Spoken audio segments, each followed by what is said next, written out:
performance for me as a kid, there was a level of dysfunction in my house. And so performance became a real kind of salvation for me, a place where I could really sort of be vulnerable and feel all my feelings. And so growing up, my mom took us to the theater in New York City, but I would watch movies and watch television shows.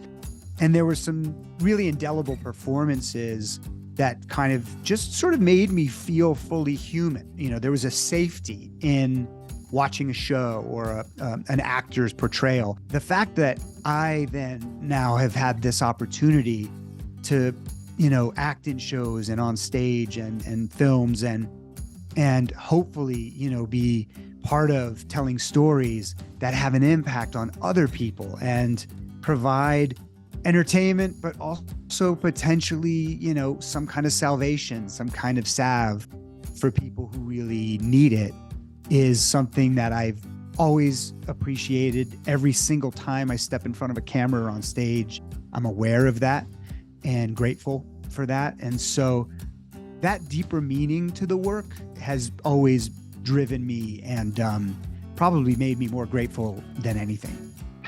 Hi, I'm Chris Waddell. Welcome to Living It, the podcast where we join experts in the experience of being human. Be bold. Say yes to adventure. Say yes to living it. Welcome to Chris Waddell Living It, where we talk with experts in the experience of being human. Those who've taken the risk to realize their dreams and live fully. Today, I'm my good friend Scott Wolf. He's an actor, a producer, a director. Those of you of a certain age will definitely remember him as Bailey from Party of Five. He's done tons of acting in both film and television, some long-running shows like the aforementioned Party of Five, Everwood, now on Nancy Drew. He made his directorial debut during the third season with the Voices in the Frost episode. Scott, welcome. Chris, thank you so much. I just love that I get a chance to be here with you. It's great to see you. This is awesome. I mean, we live in the same area, both live in Park City, Utah. So it's fun to have the opportunity to I actually, embarrassingly enough, I remember meeting you for the first time and sort of knowing of your stardom. And I think I mentioned that I'd gone to high school with Matthew Fox, who was with That's right. on Party of Five. And other than he and I were in the same physical vicinity at the same time, I don't know that we ever even spoke. So this was kind of like my entree to make a connection. I wouldn't know. I mean, he wouldn't even know me, I'm sure, but we were in the same place. But it is kind of funny, and being in this little town where there is sort of this little bit of stardom in so many different ways, where you have actors, you have athletes, you have, a variety of different things. So it's kind of fun. Now, I want to get about the acting thing, because I love the idea of going to movies, of watching film, of watching great television. What does it mean to you that you've been in the business for 30 plus years? That's a big number. Yeah. I mean, I guess the first thing it means to me is that I'm old. And then the more important thing is I don't really stop and take too much time to just, sort of wallow in a sentiment necessarily. But when in talking about it right now, it is something that I am proud of and feel like is the farthest thing from a given, when you jump into a career like acting, that you'll have an opportunity over decades to keep doing the work that you love to do and keep having opportunities. And so I'm incredibly grateful. But as a kid, without delving too far into, this is for a whole other podcast, but there was a level of dysfunction in my house. And so performance became a real kind of salvation for me, a place where I could really sort of be vulnerable and feel all my feelings. And so growing up, my mom took us to the theater in New York City, but I would watch movies and watch television shows. And there were some really indelible performances that kind of just sort of made me feel fully human. There was a safety in watching a show or an actor's portrayal. One particular one was, one I've talked about for years, which was a play. My grandmother took us to a play when I was like 12 years old. We were on spring break in Florida. And the last thing I wanted to do was go to a play. We wanted to go to the pool. And we were like, Grandma, why are you doing this to us? Well, it was this beautiful production of a play called Requiem for a Heavyweight. And John Lithgow played the fighter. And his performance was heartbreaking and tragic. And I went from this kind of like,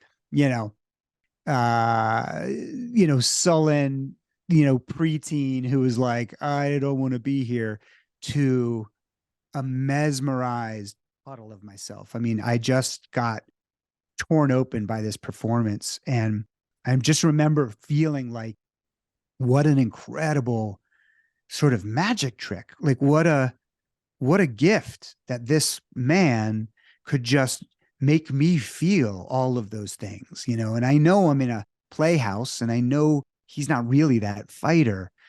So the power of what the work could mean to another person really was washed all over me from as early as I can remember. And so the fact that I then now have had this opportunity to, act in shows and on stage and films and hopefully, be part of telling stories that have an impact on other people and provide entertainment, but also potentially, some kind of salvation, some kind of salve for people who really need it, is something that I've always appreciated. Every single time I step in front of a camera or on stage, I'm aware of that and grateful for that. And so that deeper meaning to the work has always driven me and probably made me more grateful than anything. So in a lot of ways, you were saying you weren't really allowed in some ways as a kid to experience your emotions, right? You're supposed to hide your emotions. And your brothers, were they affected the same way by this play, or was it something that spoke directly to you and actually leads toward like a purpose? I mean, this has been a life purpose, Yes. right? Yeah, it becomes a bit of a calling in the sense that, I never, but the thing that was unique about it, I think my younger brother is also artistic, also acts and plays music. And he was the one with me that day. And he was affected by it as well. He was a little younger, he was probably 10, which, those couple of years is a big difference in terms of how a story can impact you and what you're prepared for. And so, but even at that time, there was never, I was growing up in New Jersey. I played sports. I didn't know really anybody we had one kid who was an actor in town, this guy, Ian Ziering, who went on to 90210. And, at the time he was on a soap opera and like a Fruit of the Loom commercial. And everyone was like, we have a star in town. But other than him, there wasn't this kind of passport to a career in the arts, that I was aware of. Even though And you were close to even the though my city, mom, right? I mean, you were in New Jersey, fairly you close were to, close to New York, really. Yeah. yeah, yeah. And so, yes, there definitely was, for somebody who, the light bulb had really gone off to say, this is something you should do with your life. Those people had access to the city and could do it. For some reason, for me, it just felt like, my dad was in the healthcare business and my mom was, a therapist. And I don't know, it didn't occur to me that I had the sort of right or the pathway to say, I want to be an actor. And it really wasn't until my last year in college where I crossed paths with a friend of my dad's best friend who had been an actor. And, long story medium, he wrote this letter to my dad and said, I think Scott's supposed to be an actor. And this guy had gotten the crap beat out of him in the acting business. He was an accountant by this point. And he was so, I don't know, there was something about our meeting and our conversation. And he wrote my dad this letter. I mean, this is going back, before you could just whip out an email or a text. he sat down and wrote a letter expressly to say, I think your son Scott is supposed to be an actor. And I feel crazy saying this because I didn't do well at it. And it's very hard. And I still feel like he needs to know that. And so I got that my dad was, courageous enough to share that letter with me. And in my last year of college, I did, I went to the head of the theater department and basically, begged for any guidance he could give me in the last year before I was out in the real world. Um, and he was really gracious and, helped me get a hold of a bunch of great reading and do all the preparation I could do before actually being in the real world and having to make a go of it.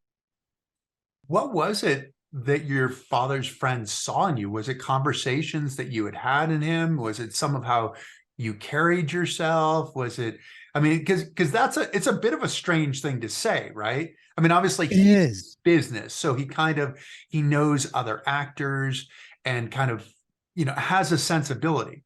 But what Right. made you say that? Because I mean, this is exactly the thing that parents don't want to hear, right? You're studying That's right. finance, and he's That's saying, right. no, no, That's right. no, that practical, that like 9 to 5, the guaranteed getting paid every 2 weeks, a 401k, benefits, Yes. these kinds of things. No, I think your son should go and struggle and see if he Yes. can make it in this artistic world. Like, what made him say that to your I father? mean, he did. So that I don't really know. I don't. I to be honest, my younger brother Gary was asking him most of these questions because Gary had a kind of an inkling that he was interested in the arts before I was. And so he was the one who was asking Clint Brawley was this guy's name. He was the one asking all the questions. I kind of just remember kind of having a cheeseburger and listening along, and I guess I spoke here and there. I don't know what it was, which and our interaction wasn't sort of so in depth, which makes it all the more remarkable, right? Now, I'm a believer in the fact that I probably would have found my way to it somehow. But would I have found my way to it 5 or 10 years later than I would have if not for this letter being written? Um, and the fact that he literally wrote in the letter, I feel like a crazy person telling someone who's a friend to tell their child to do this thing that just kicked me around. And like, yes, go tell your son to go get kicked around. Um, I'm grateful he wrote the letter. I don't know what sort of I don't know. I don't know what he picked up on, what kind of energy or you know, what he felt, but clearly it was something that was so sort of shot through him that he just knocked down all of the reasons why sending that letter was insane and sent it. And I ask myself, sometimes I'll be around people who have a son or a daughter who are interested in the arts, and I love having conversations with people about what it takes and how to get started. And um, sometimes there is a sort of a wash of a person. It's physical, it's energetic, it's how they communicate. It's a of kind of a feeling, you know, potentially where you can sort of sway yourself one way or another, where you can just get a wash of like, oh yeah, this person does seem to be called to this. And this person might, for whatever reason, I don't see it as clearly. Um, I have no idea really, Chris. I don't know exactly. I never really asked him. I kept in touch with him. And every time I got a great gig and, good things would happen, I'd reach out and say, hey, you have a real hand in this. But I never really asked him, what specifically, what made you write that letter? I was always just grateful he did. It's amazing because for us as people, we all hope that we sort of get that lightning bolt, like that sense of Mm, purpose. Like, what am I supposed to do? What am I willing to give everything of myself in order in order to fulfill it, because then it is a lifetime pursuit. And it seems like it was a bit of an epiphany for you, in that you went to the head of the theater department and said, what do I need to do? How do I need to do this? But did it feel like that epiphany for you, where you go, oh yeah, everything else that I've been doing doesn't necessarily make sense. This makes sense, and I'm willing to struggle? It's incredible. It's a great question. And the answer is, in that moment, like when I read the letter and I took it in, no, there was not that epiphany of, holy moly, this is what I'm meant to do. I will give up everything. I will struggle. I will fight. I will do anything it takes to accomplish this thing. What it did do was it gave me a permission that I didn't think I had. And why I didn't give myself that permission or feel like I had it, I was part of the way, most of the way through a finance degree. I still had that kid from New Jersey thing where it was like, I don't have family in the business. I have no real exposure. I wasn't part of the theater program in school. So there were all these reasons why not. This was the thing that just opened the door. And what it really did was it turned this mystical kind of really unique, out of reach thing. It's like, oh, it's acting and it's show business and it's Hollywood. And it turned it into, oh, no. You could actually, this is a craft. This is a job. This is something you can go study and learn and pursue, like being a banker or a plumber or a lawyer or any other thing. And so it just took the veil off of it and said, here's permission to choose this if you want to. The beauty of that was nothing had ever spoken to me more than performance. And I had had these really early seminal experiences of, oh, if you could spend a life doing that, the performance and the connection to an audience and the value that it holds in a small way, person to person, and in a big way, how I believe in our society. Like, there was so much meaning behind it that just having permission to move toward it was massive. But then I still didn't know when I did that proverbial, pack up the Toyota Celica and drive to LA and get a dingy little apartment and get some headshots and start auditioning for commercials. I still didn't at that point know. I had not had the real epiphany of, this will be how I spend my life, until I was in a really great acting class. And in this acting class, slowly but surely, relatively quickly, a lot of the kind of misconceptions of what it meant to have a career as an actor, which I think before you're really studying and doing the work, there can be a lot of misconceptions about it. And I think I had a very surface level understanding of what this work could be and what it could mean to me. But once I really started studying the craft of acting and was in a really great workshop and working with other people that were aspiring towards this, that's where the real epiphany happened. And the epiphany was, yes, this does feel like clouds parting and a true sense of purpose, a true sense of connection, a true sense of, I think this is what I'm here to do, arrived. And along with it was this really great sort of supporting epiphany, which was, I knew right away that I can do it for the rest of my life and I'll still be a student. I'll still be learning how to do it. And as a person who knew that maybe I could bore easy of things and kind of needed to regenerate interest and have something hold my interest, that all just fit so beautifully well. And I thought, if I could go to my grave still trying to figure this thing out, that feels really great to me. Because if I can give everything to a pursuit and know that I'll never stop learning I'll never stop growing, I'll never stop being interested, that I've really found a calling.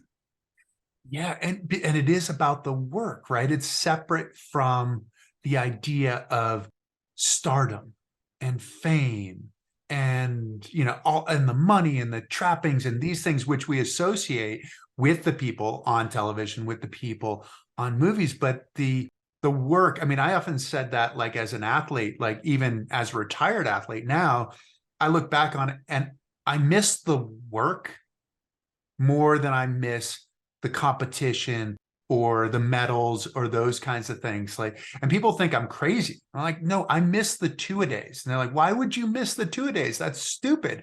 And it's like, because that's when the metamorphosis happens, right? That's when this change happens.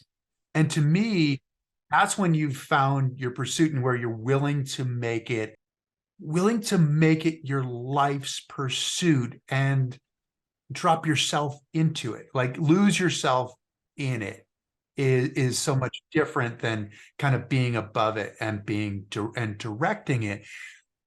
How did it go? Because the thing is, I mean, you're getting this great sense of like of the work in the class, but then you're going to auditions, and this is a business where no news is bad news, right? That's Audition, right. you don't hear anything, you go, okay, so I guess I didn't get that. I guess I'll go to the next audition and in the next audition and the next. What were you steeled from the pursuit of the work in order to receive the rejection? How did that work for you? Yeah, I mean, sort of just to scoop up a lot of what you just said, which is incredibly true and was very much part of my experience, was I was very, very, very grateful that the work, the two-a-days that an actor does were incredibly valuable and fulfilling to me.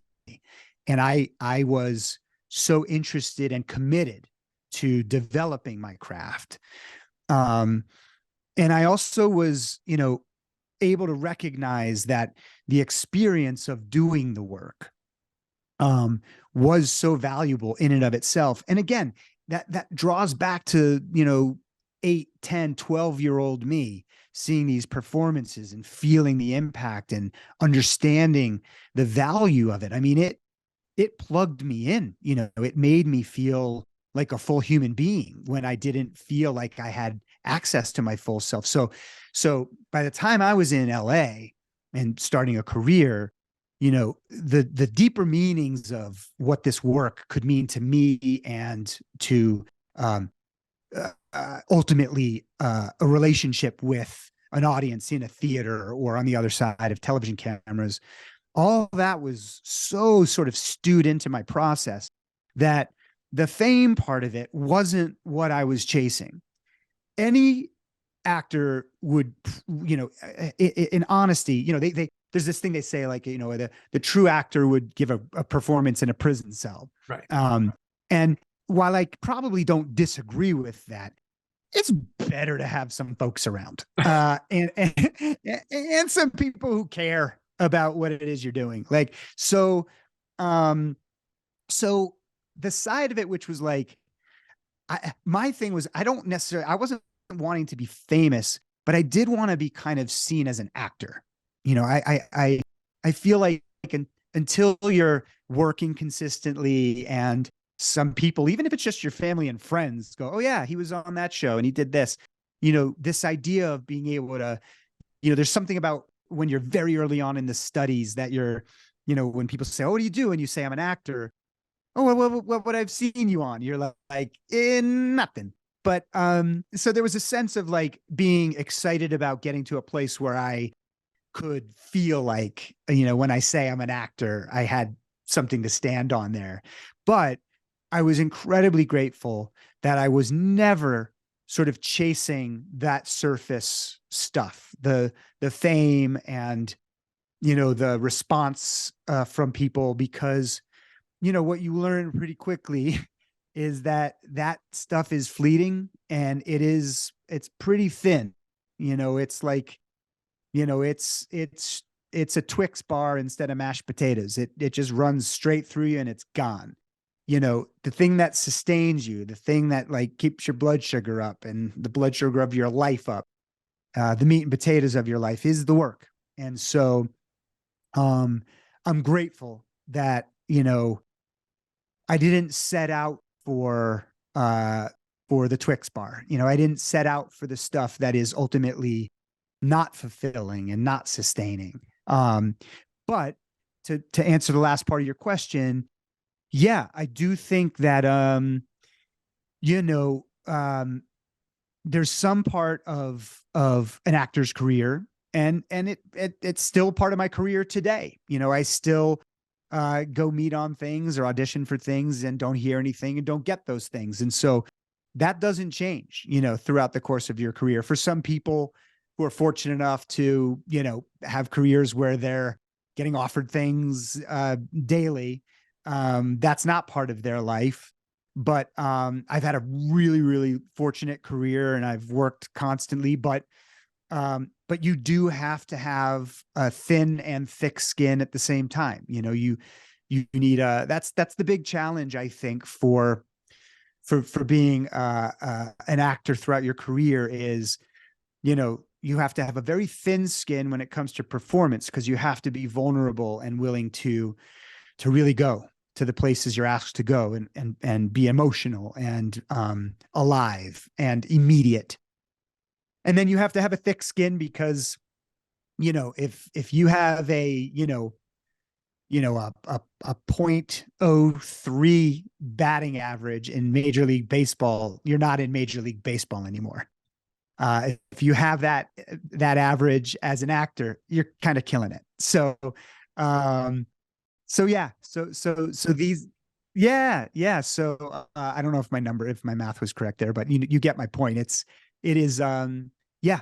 You do have to, and that's the one thing I say to anybody who's starting out or wanting to start out is, and it's the same thing that every great acting teacher I've ever had has said on day one: if there's anything else that you can do with your life that you can see making you happy, go do it. Right. If not, you're in the right place. And that holds true because, to steel yourself for the levels of, you could call it rejection or, things not going your way. It happens so much more often than things, you getting the gig. You just have to be fully committed, or else that would just be too painful a process. And at this point, I've been on all sides of it now. I've been lucky enough to produce things and direct things and understand that, you can only hire one person for a role. And there's just some things that just make a certain person really right for it and another person not. And the other person and people that aren't can be absolutely wonderfully talented. And it's not a function of your talent level. It's just, there's something that just is more right about this other person who's going to get the role. Well, it's a ridiculous industry, right? Because it's the kind of thing that we can say, Scott, you're too good looking for this role. What does that mean? Like, you can't. What do I do with that? What do I do with other profession, right? Sorry, we can't Yeah. hire you. You're too good looking. You're going to be distracting. You can't say that. Right. But right. It's when you're starting out too. I mean, it's funny because you're talking about not wanting to follow or chase the fame, chase that ephemeral little thin thing. But at the same time, you want to be a working actor. Mm-hmm. And so it's like any opportunity is an opportunity, right? That it's a step in a positive direction. I told you I had a little entree. I was on a soap opera for a little while, just like 4 episodes or something like that. You didn't know this? I was on Loving. It was a half an hour show on ABC. And it was a funny intro just to like see what's going on. And I shared a dressing room with some of the guys. I was like, what do you call it? Like I had like 3 or 4 lines kind of thing. So like I was under 5. under 5. I was under 5. Exactly. But I shared a dressing room with these guys who were the extras. Like one guy was the guy who basically was the break in the scene, right? He's the bellboy who pushes the cart across, and he's creating a resume, right? I mean, this is, I have a credit I have one credit, and you never know who you might meet or something like that or whatever. But Sure. but that's the way these things work, isn't it? Like there's no job that's sort of too small if you're going to be an actor. Most people don't start with The big hit show, or yeah, movie. Yeah, exactly. there, and it happens, right? It's the way more rare occurrence, but what's hilarious, not hilarious, but what's often true, most often true, is even that person that seemingly comes out of nowhere and just has like this huge success on a TV show or a film, that person's been knocking around. You just haven't noticed them yet. They either, haven't been on something significant enough for you to clock them, or they've been working on stage. But there are very, very few, just, there's almost nobody, a tiny handful of people in history who are like, maybe I should act. And then bang, they're on a big movie or a big show. So most overnight successes have been really, really, hacking away at it for a lot longer than a night. And, but yes, especially early on, you can't really afford to say no, so, whatever it is, I started doing commercials. I would do little tiny under 5 roles on series.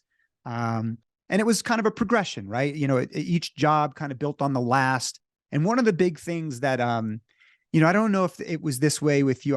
I would imagine it was this way with racing too, which is you just, you know, there's these like thresholds that you break through. And beyond that threshold, before you break through it, it's just a big mystery. And it's like, how do you get to that place? And it can seem out of reach. And like, I know how to get to here, but how do you get to there? And so as an actor, it was like, okay, how do you get an audition? How do you, how do you just Agent get in too, the right? room? Yeah. Say again. To get an agent too, right? That's right. That's right. Even just getting an agent, like, or how do I get a good headshot? Like it literally starts from ground zero. So With it's like, okay, no how do I money get it? Okay. too. Yeah. With yes, nobody's With no paying you money, for where you're like, any okay, of how that. can I afford to get these headshots? And you're in LA, and they're like, okay, does it seem like everybody's trying to scam you?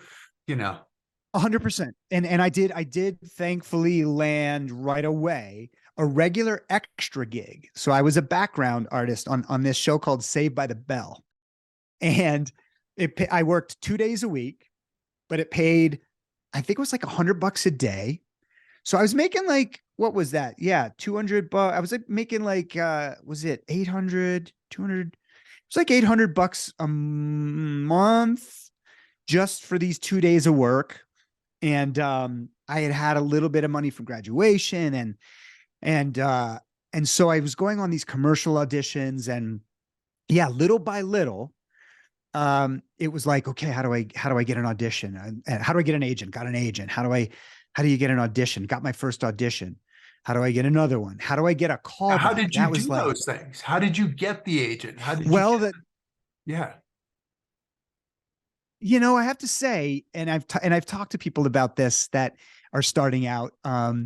It's funny because there were a lot of things that people would say, okay, you would get to town. I got to Los Angeles, and you'd talk to other, new aspiring actors and people in your acting class, and you'd have conversations about how do you get an agent? How do you get an agent? And there were all these like, well, always do this and never do that. And I was lucky enough to like, I just had some common sense. And so I was able to kind of discern between these like always and nevers, and just kind of feel out. One of the big things for me was like, people were like, okay, never walk into an agency with a headshot. They hate it. It's like, frowned upon.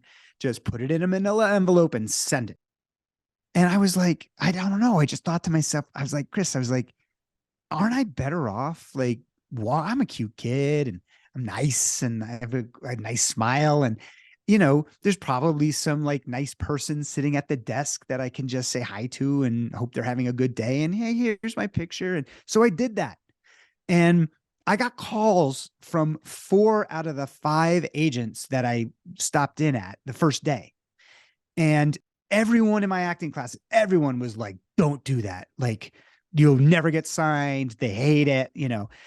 So there were things like that that I just was able to use a little bit of common sense and trust my own instincts and think outside the box a little bit.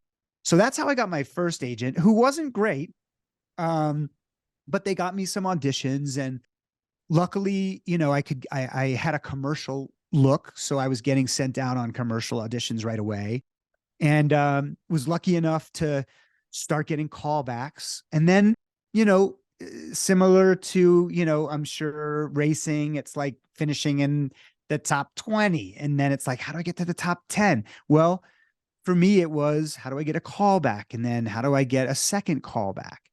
And eventually it was, how do I book one of these things? I started, every time I would break through, I seemed to be able to stay at that level. So once I was getting called back for things, I would get called back on everything, because that sort of, I sort of understood how to get there. And then finally I was able to book a commercial, and it was, I think my first one was a McDonald's commercial. And,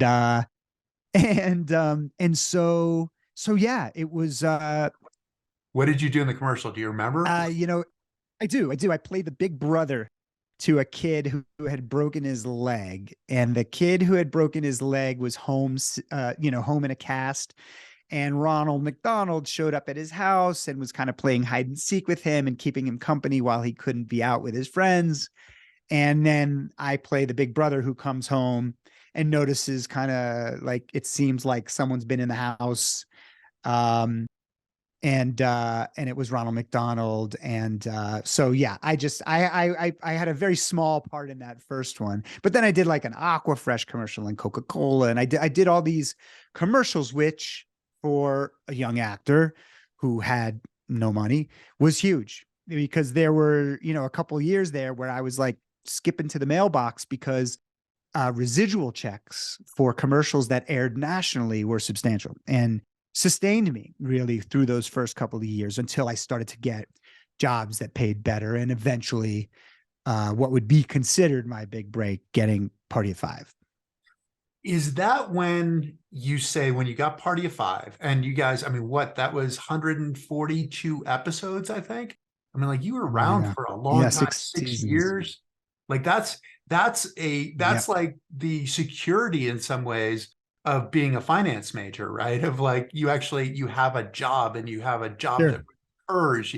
You keep coming back to it. You get your SAG card, you get your health insurance through SAG, you get, you know, retirement, you get all these things, and you're like, okay, like I can relax, I can actually go buy dinner, I can go out to dinner, I don't have to manage all of my money. I have a cousin who's a musician, a band called Yeah. Clap Your Hands Say Yeah. And after his first album, they played Coachella.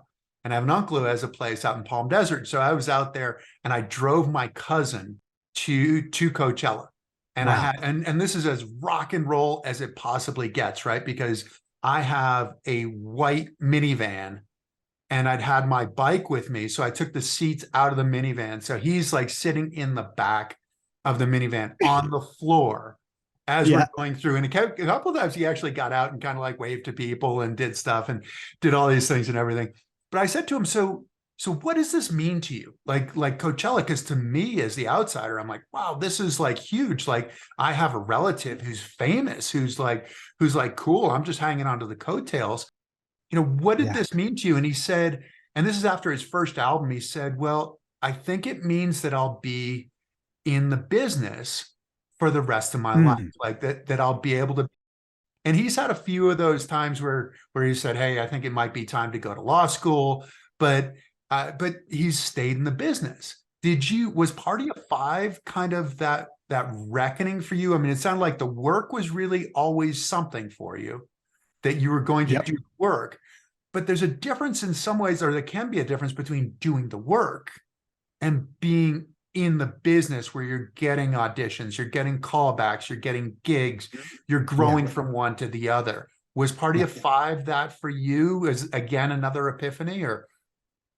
Absolutely. Yeah. It was it was the kind of job when I first got it, it wasn't quite because, we were like the best show you weren't watching. The show went on to be very successful, and I'm grateful for that. But people often forget that early on, like the first season, we were teetering on cancellation the whole time. Sure. And even into season 2, it was like our ratings weren't really strong and we were growing a little bit, but we wound up winning a Golden Globe for best drama in our second season, which was massive and drew a huge audience to the show. And then when you're in season 3 and 4 and onward, yeah, that's where it starts to feel like, okay, this has now become, a job that establishes a career, and that career is not given. It's not guaranteed. It's, there's no promises that you're going to work forever and going to work on X amount of things and the kinds of things that you want to at all times. But it does sort of go from, oh, I'm a gig to gig to gig person to a person who feels like I have a really, I'm going to spend my life in this work. And that, yeah, I mean, I'm eternally grateful for that job and for that show, for that experience, because I loved it. I loved playing that character. I loved all the people I worked with. And there's something about being part of a show like that takes on sort of a place in culture and in media and in people's minds at the time that's sustainable, over a long period of time. And I've done a lot of other shows that have kind of come and gone, shows I've been very proud of that have only lasted a season or two, but to have been launched by a show that had a really great run and had a really great following and was the kind of show that struck an emotional chord in people, where still to this day, people will come up at an airport and react in a way that it feels like, Party of Five was on last Wednesday, which is really something. That has to be something that, one, I mean, it's probably you're probably a little bit self-conscious with it, like, okay, but at the same time, it's got to be so heartening to just go, we did something, because this is what you started with. You started with the people who affected you, and you wanted to give them that moment of connection, that moment of happiness, that moment of understanding. So like years later, I mean, this is 23 years later, I mean, this is a long time. Yep. Yep. Yeah. Yeah. It's incredible. I mean, yeah, I mean, look, you hope to be part of, I hope to be part of projects telling stories that matter to people and that people react to and have an emotional involvement in. I mean, to be part of a show that, 20 something years later still resonates with people in such an immediate way. It kind of takes people back to where they were when they watched the show.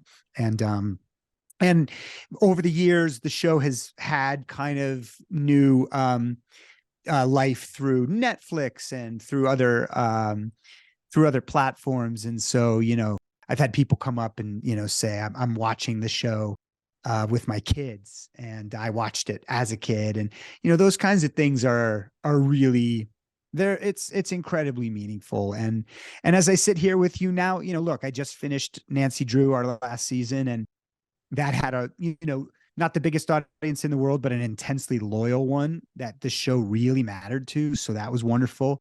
And I'm just like chomping at the bit for the next one. And I feel like, the journey of being sort of excited about, what will be my next chance to be part of telling a story that matters to people is, it's the thing I knew when I jumped into that first acting class was, I'll never outgrow this. And, something that comes to mind every time I talk about this is like, yeah, I love working on stage as well. I haven't had a chance I have three kids in school. And so it's, the day job is better to be working on camera right now, even though I love working on stage, but we're working on these sound stages where we shoot television and film.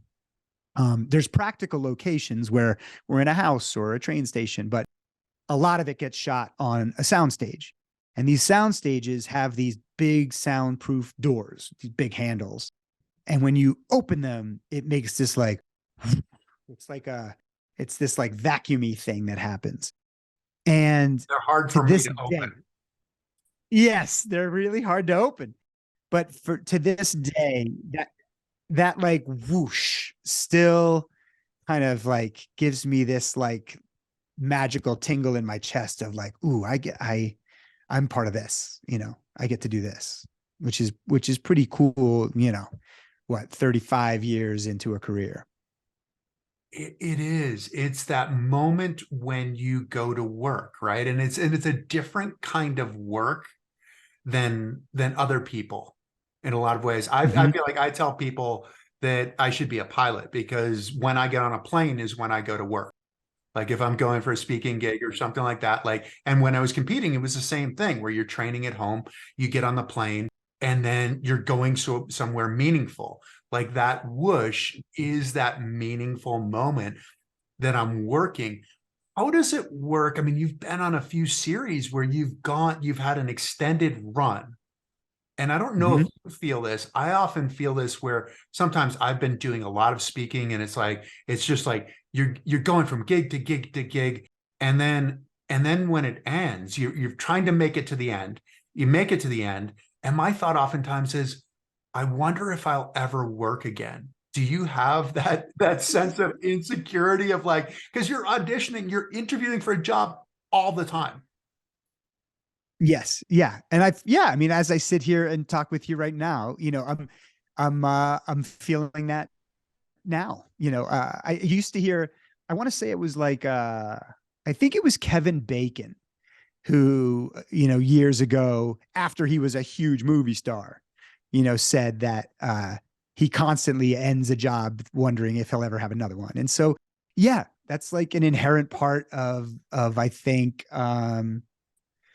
yeah, working in this business, because again, there's no guarantees. As confident as you can be in yourself and as valuable as you believe yourself to be, it takes the right confluence of things to wind up working. And so, thankfully I'm about to go off and do something really fun. The other thing that we're dealing with right now is these work stoppages from these, there's strikes and guild stoppages, writers, actors, directors, everybody's coming to terms with these companies, and everyone's trying to sort out, what's fair moving forward as the technical aspects of our media climate just are sort of sand beneath our feet. They're just shifting constantly. And so how to divide up the pie is always a tricky prospect. But look, as an artist, as somebody who works and then doesn't work, and relies on compensation that attends to the uneven aspects of this work. But my heart goes out to, everyone talks about, oh, it's the writers are striking and the actors are striking and the directors are striking. Well, the heart and soul and guts of any production is the crew. So it's all of the people that are, in the lighting department, electric, and the art department, and special effects department, and hair and makeup, and the production office, and all these people that make the business go. They're all forced to sit on the sidelines in times where work slows down and stops because of these stoppages. And, thankfully, I do believe there is a real solidarity, between, IATSE, who are the crew unions, and SAG-AFTRA and DGA and WGA. And, we're all in it together. Ultimately, as an artist, I stand on the side of other artists, and as a person who's worked alongside crews my whole life, I have the utmost respect and admiration for anybody who crews up on a film or television set. And so I'm on their side. And but yeah, so there's always an aspect of like, what's next? Um, to be honest, when I was, 28, what's next was just thrilling and charming and like exciting and adventurous. And at my age with 3 children and, a mortgage payment, what's next is a far different question. Yeah, there's college on the horizon. There's the practical part, and it's not just the exciting part. What about being a director? I mean, how much did that change? Were you always the guy on set? Because you've been on set a long time, who was looking at what everybody else was doing, looking at where the cameras were, looking at where the lights were, those kinds of things. Is that what brought you to being a director? Because it's also, that's like the whole picture as opposed to your little picture in some ways, right? Yes. Yes. Yes. And that's exactly right. What you just described is, I was sort of always the person who was, too curious to not be paying attention to kind of every department and everyone on set and what they were doing, what they weren't doing. Um, at times to my detriment as a performer, to be honest, because, like I look at someone like a Daniel Day-Lewis, and I don't think Daniel Day-Lewis spends time on set going, that guy's holding the boom wrong. He's Daniel Day-Lewis is one of these immersive artists who, at least as it seems, I've not been fortunate enough to work alongside him, but who is just so immersed in his performance, and that those things are just, he's probably oblivious to most of that. And I'm built different than that. I just have, I feel like I'm able to immerse myself in my performance between action and cut. But I'm so curious about all elements of production. Um, and so, yeah, it was a natural progression where over the years, I was having constant conversations with our directors of photography and directors and sound guys and boom operators about their stuff, about what they were doing, about how they did it. And I became that person who eventually other actors were like, you're director, right? And I was like, no. And they were like, well, why? You're basically a director, And so I finally, on my umpteenth series, Nancy Drew raised my hand and said, this is something I really want to step into. And they were wonderful, the showrunner and the producers. And I had a really wonderful, a guy named Larry Tang, who was our producing director, who is a great friend and became a really great mentor and supporter. And so, yeah, I directed my first episode in season 3, and I absolutely loved it. I feel like, other than to say, I mean, I can say from my own experience, I did feel like I was stepping into something that utilized every part of me. I feel like every part of my intellect, every part of my emotional life, every part of my social skill, every part of my technical and creative mind was all firing. And it requires all of that because, yes, instead of one performance, you're telling the entire story. And every time you say cut and we're moving on to the next shot, everyone like turns around and looks at you and goes, what's next, boss? And, you should have an answer. And so the amount of preparation, the amount of just life force and right brain, left brain, the willingness to, or the ability to kind of bring to bear every bit of skill and information that I've absorbed over the years, and at the same time know how to delegate and know how to let the expert people around you be the experts that they are. Because, the one thing you learn pretty quickly is you're not and can't and shouldn't be doing anything on your own. You have incredible technicians, incredible artists, incredible cast. And so while you're sort of saying, hey, this is the next dot we're going to connect, it's this balance of learning how to lead and be led sort of simultaneously. And I loved it. The best compliment I got paid was, our lead actress, Kennedy McMahon, who plays Nancy Drew, was like, I don't know what I'm watching right now. She's like, it looks like you've directed 85 episodes of television, and I don't know why that is, because this is your first episode. And it went well. I came out of it feeling like there were a billion things I wish I could go back and get another crack at. But then in season 4, they gave me another episode to direct, which was great. And similarly to that previous thing I talked about, which was like, once your kind of head comes above the clouds and a lot of the mysteries of a thing, it's like, how do you direct an episode of television? So, okay, well, I directed one. So the second time, everything's a little less stressful, a little less of a mystery. Yeah. Everything slows down a little. Yes. And that's a huge part of it, Chris. I'm glad you talked about that, because the last thing I would say is, especially in television, most people can't fully appreciate how fast things move making a television show.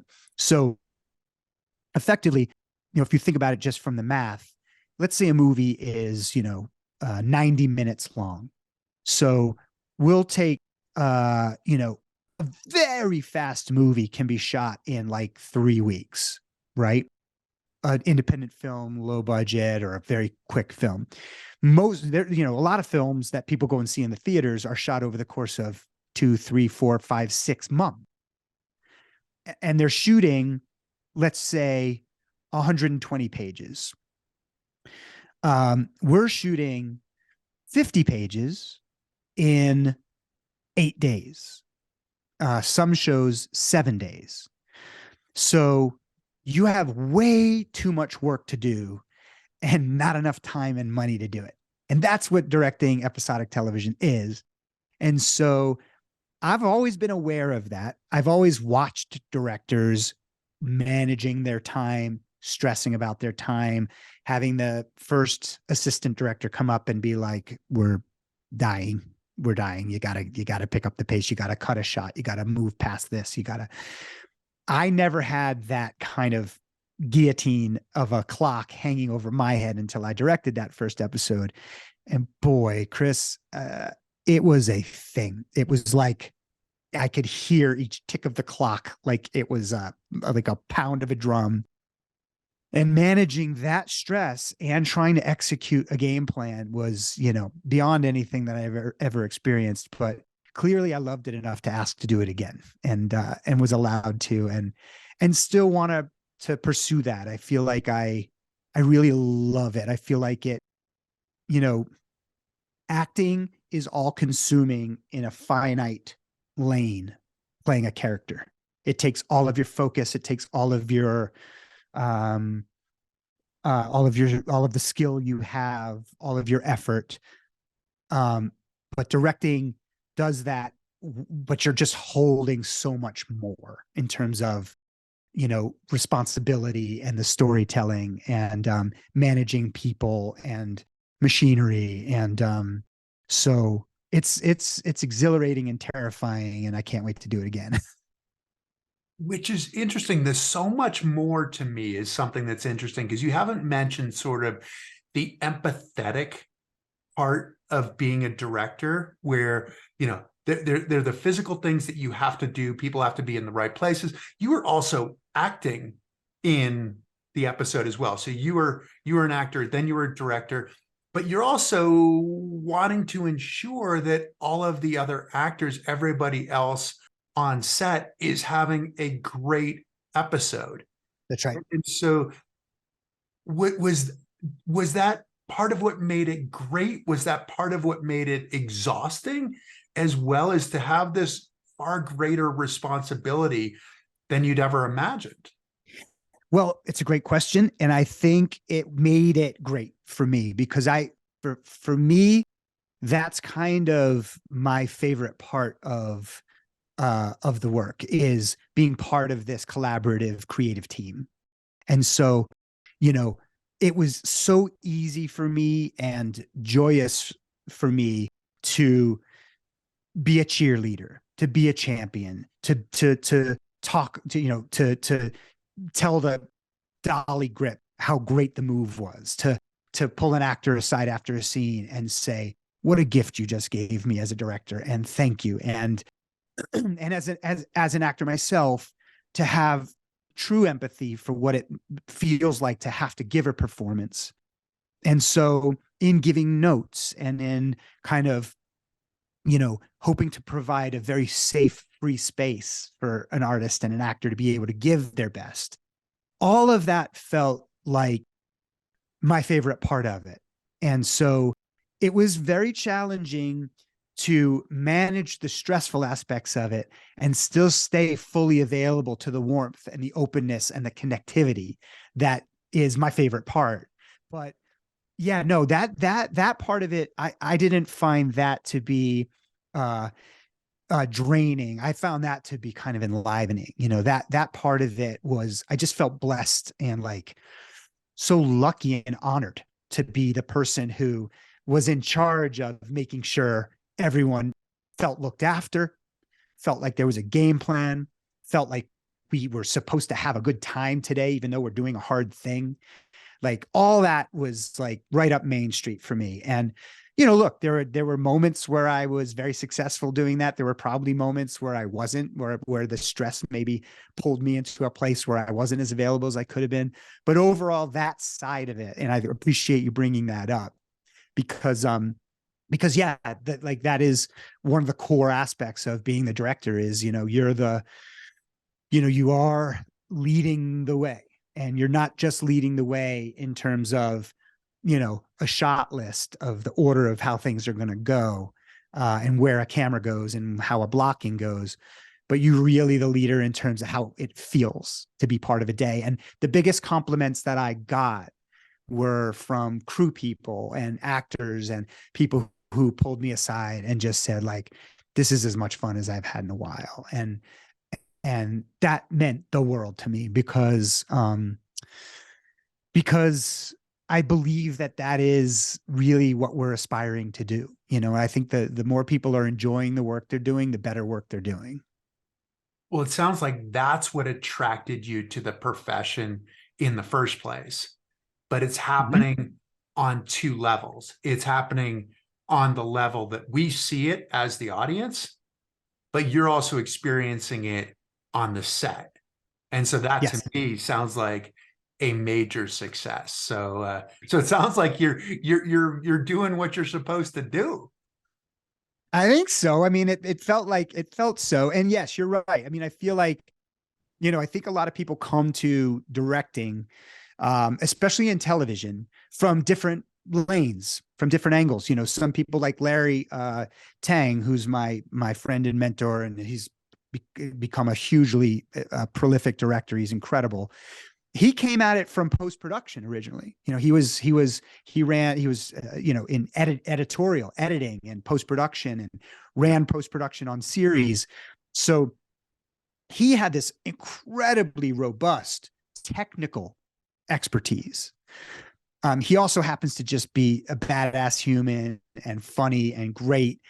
But for me, the thing that I was sort of well versed in was having a good time on set. I've been doing that all my life. So, so yeah, I came at it from the standpoint of the human part of this, the collaboration and the excitement about running over to someone and going like, that was awesome. But if we could just hold on her just for a split second more before we pan, and all that sort of interpersonal stuff was the thing that drove me to it and made me feel like I was built for it. But the technical aspects of it, working with department heads, special effects and stunts and lensing, choosing what lens to use versus another. And,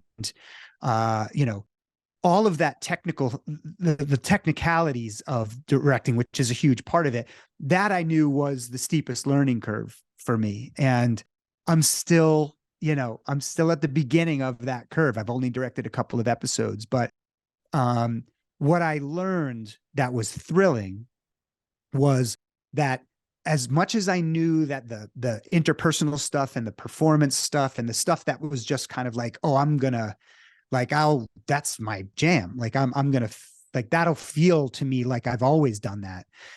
Even the technical stuff that I was like concerned about or thought, you know, how interested will I be in it? How much will I love that side of it? Every technical decision that gets made, from what lens to use, from where the camera goes, from whether the camera moves or not, from the blocking, where the actors go, to what color an outfit is, every decision, no matter how technical it is still an artistic decision when you're telling a story. So that was like the thrill for me. It was like, oh, wait a second. I thought there was all this fun artsy fartsy stuff. And then all these like mathy things of like lenses and outfits and, and where a light goes. And I learned very quickly, no, it's all artsy fartsy. And there's nothing more I love than artsy fartsy. That is absolutely awesome. So the final season of Nancy Drew, which I have watched a couple of episodes now. I apologize. I had not watched any prior to preparing for this. Forgiven. It is not what I used to see back in the supermarket when I was little. You and I are actually 3 months apart. Oh, wow. And so we grew up exactly at the same time. And there was sort of like the Hardy Boys and the Nancy Drew, like on that little spindle thing or whatever.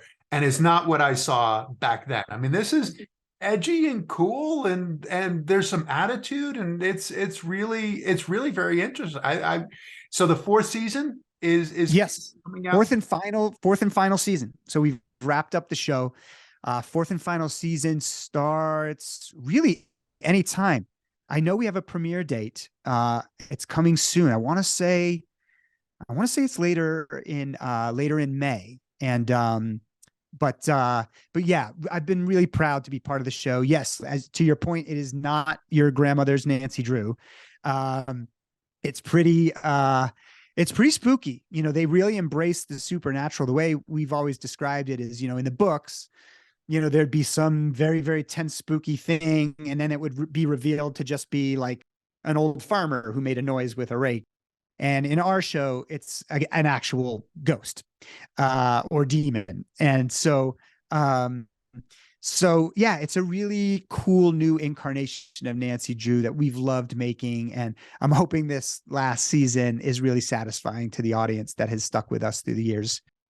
So yeah, that'll be out soon. And yeah, some other things brewing. I'm off to do this really fun film project next month that I can't say too much about. But it'll be out at the end of the year. And, fingers crossed, some of these impasses between, the artists and the companies will be quick moving. I think everybody knows how important, this content is in the world. And it's one of the reasons why I've loved being an actor and an artist is, I know it's entertainment and, we're not curing cancer, but I really believe in the value of storytelling and the impact that it has on people. And when a person finds something that really resonates with them, it changes their life. And that's pretty awesome. And as the actor, getting the next job is always the most exciting thing too, right? It's not the glory and the glamour, but it's getting that next job and going back to work. So Scott, thanks so much for joining us and for sharing your story. And I look forward to seeing you more, and best of luck in the future. Yeah, let's get together soon. It's great. I really appreciate you having me on. This has been awesome. Thanks, Chris. Really appreciate it. And thank you to all of you for tuning in. It's so great. The greatest thing you can give us is to tell your friends. Tell your friends to tune in. Tell your friends to like us, to follow us, to subscribe, and we will continue to bring you great content. We'll see you next time. Thanks so much. Thank you for joining us. Please subscribe to Chris Waddell Living It for more stories on the adaptive community, the Paralympics, artists, athletes, entrepreneurs, experts in the experience of being human. Also follow us on Spotify, Apple, Facebook, and Instagram. I look forward to seeing you next week.